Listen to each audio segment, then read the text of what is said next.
Assalamualaikum warahmatullahi wabarakatuh. Perkenalkan Bapak Ibu Sobat Ternak semuanya, saya Fadil Ramadan. Nah, sore ini saya akan menjelaskan salah satu bahan pakan ternak yang kami sediakan dari KJ Feed ya. Yaitu adalah bungkil sawit nih. Sudah ada di depan saya, ini sampelnya ya. Sampel bahan bungkil sawit yang kami supply. Nah, bungkil sawit ini seperti namanya, dia ini berasal dari hasil samping olahan kelapa sawit. Dan ini banyak digunakan karena dia pertama mudah didapat ya, dan yang kedua secara kontinuitas bahan pakannya itu baik gitu, karena kan di Indonesia ini salah satu sentra kelapa sawit ya, produsen kelapa sawit terbesar lah di dunia gitu, salah satunya. Makanya dia ini banyak ketersediaannya. Jadi bungkil sawit ini adalah sumber protein bagi ternak.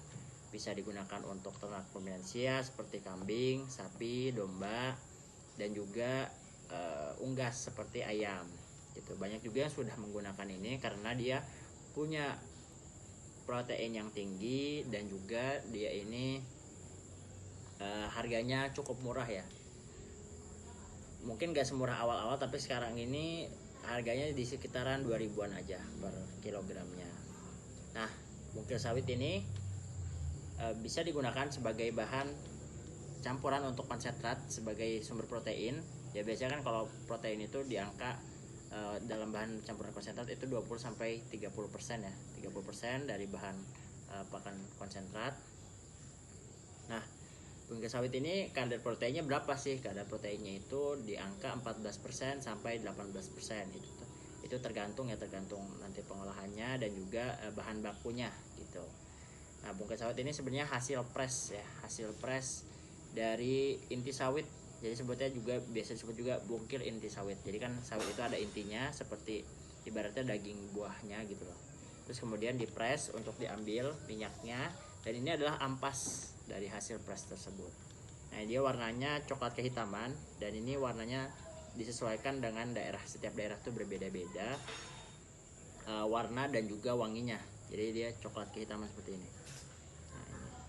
Nah, kalau untuk unggas biasanya dia ini yang sudah ibaratnya disaring lah, jadi udah nggak ada partikel-partikel yang besar seperti ini.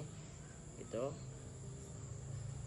hanya partikel-partikel halusnya aja. Kan kalau misalkan untuk ternak yang cukup besar seperti sapi, kambing, domba, itu dia bisa makan ya yang partikel-partikel. Tapi kalau misalkan untuk unggas, dia ini harus disaring. Jadi kami juga menyediakan dua jenis bungkil sawit itu, yang screen dan juga yang non screen. Nah, bagi Bapak Ibu yang berminat untuk memesan bungkil sawit, silahkan kontak kami di bawah ini. Dan juga kami menyediakan melayani pemesanan bungkil sawit dalam partai kecil maupun partai besar. Terima kasih telah menyaksikan. Saya pamit. Wassalamualaikum warahmatullahi wabarakatuh.